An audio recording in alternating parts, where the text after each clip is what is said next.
हळद रुसली कुंकू हसले या मालिकेच्या पुढील काही येणाऱ्या भागांमध्ये आपल्याला जबरदस्त असा ट्विस्ट पाहायला मिळणार आहे आणि तो म्हणजे देवदर्शन करता करताच देव कृष्ण आणि दुष्यंतला पावतो आणि त्या दोघांच्या सुखी संसाराला सुरुवात होते। आता नेमका देव कृष्ण आणि दुष्यंतला कसा पावतो आणि कसा त्यांच्या सुखी संसाराला सुरुवात होते हे सगळं आपण आपल्या आजच्या या व्हिडिओमध्ये जाणून घेणार आहोत। चला तर मग मित्रांनो, अजिबातच वेळ वाया न घालवता सुरुवात करूया आपल्या आजच्या या व्हिडिओला। तर आता आपण इथे पाहतो की कृष्णा आणि दुष्यंत हे दोघंजण छान बोलत वगैरे असतात, त्यांचं सगळं नॉर्मल सुरू असतं। दुष्यंतचे मित्रसुद्धा नुकतेच येऊन गेलेले असतात। तर आता इथे दुष्यंतला कामानिमित्त बाहेर जायचं असतं आणि ही गोष्ट आता दुष्यंत विचार करतो की मी सगळ्यांना सांगून टाकायला हवी। मग आता दुष्यंत हा कृष्णा, बाळजाबाई, भक्ती, त्याचबरोबर मैनावती, जयकांत आणि त्याचा काका हे सगळेजण जेव्हा डायनिंग टेबलवर जेवण्यासाठी एकत्र जमा झालेले असतात तेव्हा सगळ्यांना सांगतो की मी एका ठिकाणी इंटरव्ह्यू दिली होती, तिथून आता बोलावणं आलेलं आहे, तर आता मी तिकडे जॉईन करणार आहे, तर त्यासाठी मला आता जावं लागेल आणि मी मग आता गावी नाही येऊ शकणार। ऑलरेडी मी आता आईच्या इलेक्शनमुळे गावी राहिलो आहे आणि आत्ता हा लग्नाचा सुद्धा पसारा झाला होता। आता सगळं काही अनायसे संपलं आहे, तर मी आता रेग्युलरली ऑफिसला जायला लागायचा विचार करतो आहे, तर मग मला गावी नाही थांबता येणार। त्याबरोबर आता लगेचच इकडे भक्ती म्हणते, माफ करा दाजी, लहान तोंडी मोठा घास घेतो। म्हणजे आमची कृष्णी गावाला राहीलच तुमच्या आईबाची सेवा कराया। म्हणजे त्यावर लगेचच आता दुष्यंत म्हणतो, स्पष्ट बोल बोलायचे। भक्ती म्हणते, देवदर्शन कुठं झालं आहे अजून तुमचं? लगीन झालं, लग्नानंतरचा जागरण गोंधळ जे व्हाया हवं होतं ते समजा झालं की, पर देवदर्शन तेवढं राहिले। देवदर्शन केलं असतं म्हणजे कसं समजा रीतीभाती पाळल्यासारखं झाल्या असत्या। त्याबरोबर लगेचच आता इकडे बाळजाबाई म्हणायला लागतात की हे बघ, काही गरज नाही आहे देवदर्शनाला वगैरे जाण्याची, घरातले देव आहेत त्यांना हात जोडले तरीही पुरेसं आहे आणि दुष्यंत तुझ्या कामापेक्षा पुढं महत्त्वाचं काहीच नाही आहे, त्यामुळे तुला कामावर जायचं आहे तर तू कामावरच जा, तुला इथे थांबण्याची काहीच गरज नाही आहे, तू जा कामावर। देवदर्शन वगैरे जे काही आहे ते सगळं नंतर बघता येईल, आता तुझं काम हेच आपल्यासाठी सगळ्यात महत्त्वाचं आहे। त्याबरोबर आता कृष्णा ही सुद्धा म्हणायला लागते की भाई, बाळजाबाईंचं म्हणणं अगदी बरोबर आहे। कृष्णा भक्तीला म्हणत असते, भावा अगं काम करणं महत्त्वाचं आहे नवं। त्यावर भक्ती म्हणत असते, अगं मग म्या कुठं म्हणायलो आहे की कामावर नका जाऊ म्हणून, म्या फक्त एवढंच म्हणायलो आहे नवं का देवदर्शन करून घ्या म्हणून। त्याबरोबर आता लगेचच इकडे आढळरावसुद्धा म्हणायला लागतात की आता भक्ती जे म्हणते ते बरोबर आहे, शेवटी नवं जोडपं आहे आणि नव्या जोडप्यानं देवदर्शन हे केलंच पाहिजे। जर देवदर्शन केलं नाही तर गावातली लोक नावं ठेवतात आणि तुमची तर इच्छा आहे ना तुमच्या आईला कुणी नावं ठेवू नये म्हणून, मग आता एवढं तर करावं लागलच असं दुष्यंतला मुद्दामूनच दुष्यंतचे वडील टोमणा मारत म्हणतात। इतकं महत्त्वाचं कोणतं काम आलंय? त्याबरोबर आता दुष्यंत हा वडिलांकडे रागाने बघायला लागतो, तर त्याचे वडील म्हणत असतात की नाही, नसल जायचं देवदर्शनाला तर नका जाऊ, आमची काही जबरदस्ती नाही, आम्ही फक्त लोक काय म्हणत्याल ते सांगायला लागलो आहे। नाही, लोक तुमच्या आईसलीच नावं ठेवत्याल नवं, म्हणून आईसाठी लग्न केलं आहे म्हणता नवं तुम्ही। त्याबरोबर मग आता दुष्यंतच्या सुद्धा लक्षात येतं की खरोखर जर तो देवदर्शनाला कृष्णाला घेऊन नाही गेला तर गावातली लोक बाळजाबाईंनाच नावं ठेवतील, बाळजाबाईंनीच कृष्णा आणि दुष्यंतला देवदर्शनाला पाठवलं नाही वगैरे असं सुद्धा गावातली लोक म्हणू शकतात। त्यामुळे मग दुष्यंत आता लगेचच कृष्णाला म्हणतो, कृष्णा आपण दोघंही जण देवदर्शनाला जातोय, तू बॅगा भरायला घे। त्यावर कृष्णा म्हणत असते, नाही न गं, एवढी देवदर्शनाला जायची काही गरज नाही, म्हणजे तुमचं काम शेवटी महत्त्वाचं आहे, देवदर्शनाचं काय, तुम्ही पुण्यांदा यालच की महिना 15 दिवसानं, मग तवा जाऊ आपण देवदर्शनाला, एवढ्या लवकर जायची बी काही गरज नसत्या।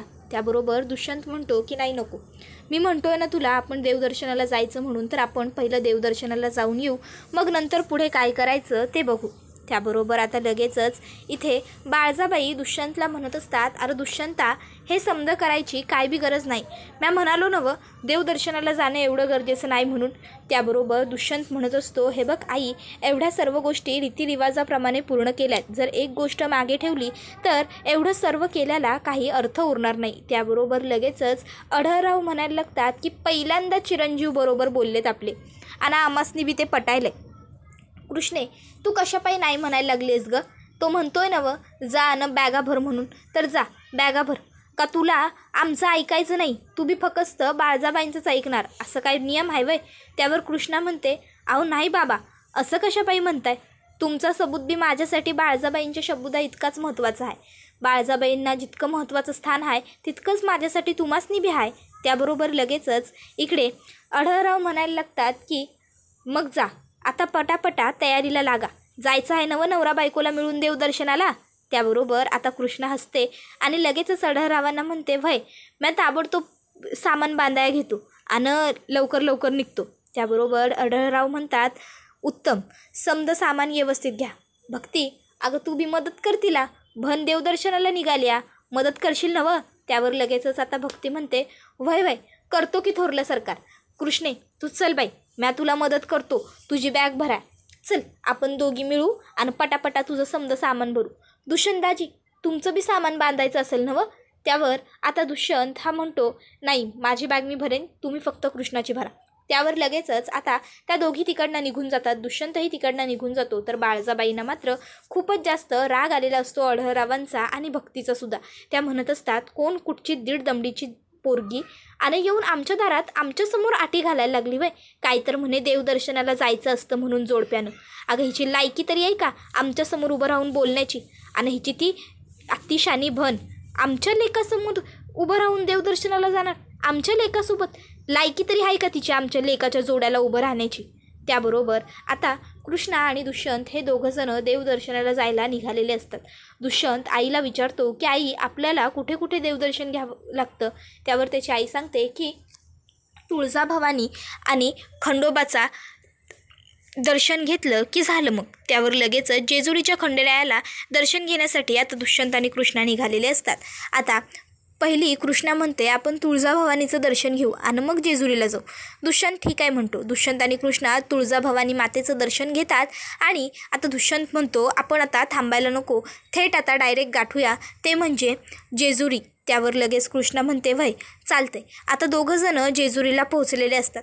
गाडीतनं खाली उतरल्याबरोबर दुष्यंत आणि कृष्णा चपला काढायला येतात.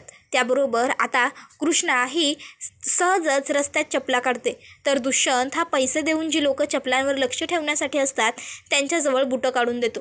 त्यावर कृष्णा म्हणते, अवं इथं कशापायी काढतायसा, तिथं रस्त्यावर काढा की. त्यावर दुष्यंत म्हणतो की नाही नको, अगं जर कुणी चप्पल नेली मग माझी. कृष्णा म्हणते, अवं देवाच्या दारात कोण करणार आहे चोरी?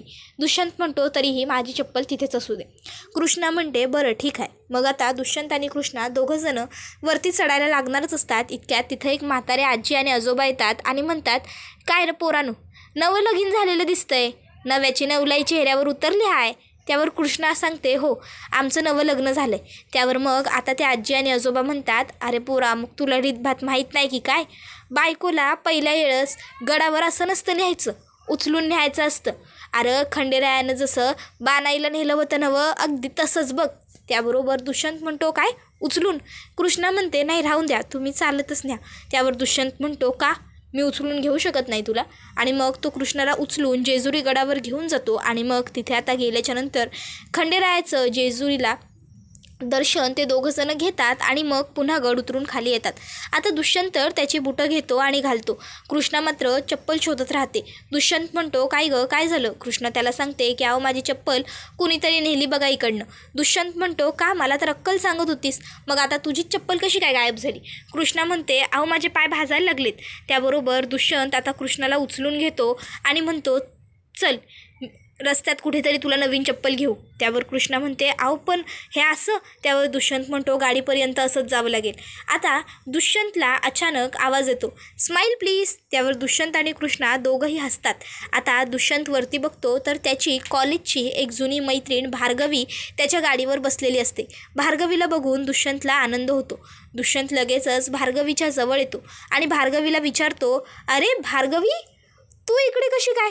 तू इथे काय करतेस? त्यावर आता दुष्यंत हा पटकन कृष्णाला खाली उतरून उभं करतो आणि कृष्णाला आता ओळख सांगतो की ही भार्गवी. त्याबरोबर भार्गवी म्हणते, अरे आमचं ठीक आहे, आम्ही येत असतो जेजुरीला आदनंमधनं, कामानिमित्त आले होते, पण तुझं काय, तू इथं कसा आलास? त्यावर आता दुष्यंत सांगत असतो, अरे हो ओळख करून देतो, ही भार्गवी माझी कॉलेजची जुनी मैत्रीण आणि ही कृष्णा माझी बायको. आम्ही देवदर्शनाला आलो होतो. त्याबरोबर आता भार्गवी म्हणायला लागते, अरे ही तुझी बायको असेल ते मला जाणवलंच तुमच्या दोघांच्या एवढ्या प्रेमावरून.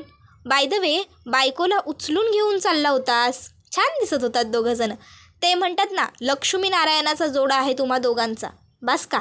बाय द वे आता विचार केला होता की लंचला तुझ्याबरोबर जाईन म्हणून, बट आता तुझं लग्न झालं आहे ना, आता तुझ्याबरोबर लंचला जायला नको. उगाच कशाला नव्या नव्या जोडप्यात कबाब में हड्डी बनायचं. त्याबरोबर लगेचच आता कृष्णा म्हणते, आहो नाही तसं काही नाही आहे ताई, तुम्ही या आमच्याबरोबर, आम्हाला काही हरकत नाही, चालेल ना व.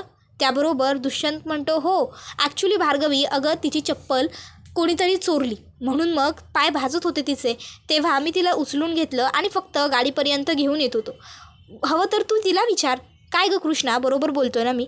त्यावर कृष्णासुद्धा म्हणायला लागते, वैद आहो ताई, आहो म्हणजे चप्पल कुणीतरी अचानक चोरली माझी. त्याबरोबर भार्गवी म्हणते, अरे इट्स ओके इट्स ओके, दोघंही जणं मला काय एक्सप्लेनेशन देत आहे. तुम्ही दोघं नवरा बायको आहात, तुम्ही दोघांनी एकमेकाबरोबर कसं वागायचं हा तुमचा प्रश्न आहे. तू तुझ्या बायकोला चालवत घेऊन जा, उचलून घेऊन जा, गाडीत घेऊन जा किंवा कशीही घेऊन जा, फरक पडतो कुठे. उलट तुमच्यातलं प्रेम बघून मला छानच वाटलं आहे. त्याबरोबर आता दुष्यंत म्हणतो, बरोबर पुरे झालं प्रेमाचं कौतुक, चला आता पटपट जाऊया आणि कुठेतरी जेवायला बसूया. त्याबरोबर भार्गवी म्हणते, ठीक आहे मग तू मला लाईव्ह लोकेशन सेंड कर, मी येते मग तुमच्या मागे मागे. त्यावर दुष्यंत म्हणतो, अगं का मागे मागे कशाला, एकत्रच जाऊयात ना आता. त्यावर भार्गवी म्हणते, हो का, आणि माझी गाडी आणली आहे मी, ती कुठे ठेवू, इथेच, चला मी मागणं माझी गाडी घेऊन येते. मग आता दुष्यंत आणि कृष्णा पुढे जात असतात तर भार्गवी मागणं म्हणते, आणि बायकोला चप्पल घ्या रस्त्यात कुठेतरी, आणि हसते. त्यानंतर दुष्यंत, कृष्णा, भार्गवी सगळेजण एका ठिकाणी आलेले असतात. आता ते जेवायसाठी थांबतात. दुष्यंत म्हणतो, भार्गवी ऑर्डर दे तू. त्यावर भार्गवी म्हणते, तुझ्या बायकोलाच ऑर्डर देऊ देत ना, नवीन आहे ती. त्याबरोबर आता कृष्णाला दुष्यंत ऑर्डर द्यायला सांगतो. कृष्णा म्हणते, साधं सोपं जेवण मागवूया. आणि मग ती त्या वेटरला म्हणते, दादा तुमच्याकडे मस्तपैकी गरम गरम पिठलं भाकरी घावल काय. त्यावर वेटर होकार देतो. तर दुष्यंत म्हणतो, मला पिठलं भाकरी नको, माझ्यासाठी पास्ता, चीज पास्ता. त्याबरोबर आता कृष्णा ही, अहो तुम्ही बी पिठलं भाकरी खा की, चवीला असतंय ते, असं दुष्यंतला म्हणते. पण दुष्यंत मला पास्ता हवा असं सांगतो. पास्ता आणि पिठलं भाकरी दोन्ही डिश एकदम आता टेबलवरती आलेले असतात. कृष्णा आणि आता दुष्यंतची मैत्रीण भार्गवी दोघीजणी पिठलं भाकरी खायला घेतात. आता त्या दोघींना इतक्याच चवीने पिठलं भाकरी खाताना बघून दुष्यंतलासुद्धा पिठलं आणि भाकरी खाण्याची इच्छा होते. कृष्णा आता दुष्यंतच्या मनातली इच्छा ओळखते आणि म्हणते, तुम्हाच नेहमी खायची आहे नवं पिठलं भाकर, आपण दोघं एका ताटातलं खाऊया की, वाटून कुटून खाल्ल्याने प्रेम वाढतं असं म्हणतात. त्याबरोबर आता दुष्यंत हा म्हणतो, ठीक आहे. मग ते दोघंजणं आता एका ताटात पिठलं भाकरी खायला घेत असतात. आता ते दोघंही घास खाणार इतक्यात भार्गवी म्हणते, ए थांबा. त्याबरोबर दुष्यंत म्हणतो, काय गं काय झालं. त्यावर भार्गवी म्हणते, दोघांनी एकमेकांना घास भरवा. त्यावर दुष्यंत आणि कृष्णा म्हणतात, हे सगळं लग्नात करतात आणि आमचं लग्न होऊन गेलं आहे आणि आम्ही हे सगळं केलं आहे सुद्धा, आता हे सगळं करण्याची काहीच गरज नाही आहे. त्यावर भार्गवी सांगते की मी तुमच्या लग्नात नव्हते की नाही, मी आता आहे ना, मग आता माझ्यासमोर तुम्ही दोघांनीही एकमेकांना घास भरवा, तरच तुम्ही जेवू शकता, नाहीतर तुम्ही जेवायचं नाही, काय पटतंय. त्याबरोबर दुष्यंत आणि कृष्णा एकमेकाला घास भरवायला तयार होतात. दोघंही जण एकमेकाला घास भरवतात. भार्गवी म्हणते, स्माईल. त्याबरोबर आता ती कृष्णा आणि दुष्यंत यांचा एक सुंदर फोटो पुन्हा एकदा स्वतःच्या मोबाईलमध्ये काढून घेते आणि म्हणत असते, वा खरंच किती सुंदर, क्यूट आणि रोमॅन्टिक कपल आहे तुम्ही दोघं, म्हणजे मला ना तुम्ही दोघं खूप आवडता, खूप. त्याबरोबर आता ती पुढे म्हणत असते, बाय द वे तू आता काय करतोयस काय. आणि मग आता दुष्यंत हा तिला सांगत असतो की काही नाही, आता माझा जॉब लागला आहे, सो मी आता कामासाठी जाणारच आहे. त्याबरोबर भार्गवी, कृष्णा, दुष्यंत गप्पा मारत बोलत चालत छान जेवून घेतात. त्याबरोबर हा व्हिडिओ इथेच संपतो. व्हिडिओ आवडला तर व्हिडिओला लाईक करा, चॅनलवर नवीन असाल तर चॅनलला सबस्क्राईब करा आणि बेल आयकॉन आठवणीने प्रेस करा, जेणेकरून तुम्हाला पुढच्या प्रत्येक व्हिडिओचं नोटिफिकेशन मिळत जाईल आणि सर्व व्हिडिओंचा आनंद हा अगदी उत्तम पद्धतीने घेता येईल. चला तर मग मित्रांनो, आजच्या पुरतं इथेच थांबूया. पुढचा व्हिडिओ येईपर्यंत टाटा बाय बाय, धन्यवाद, take care all of you.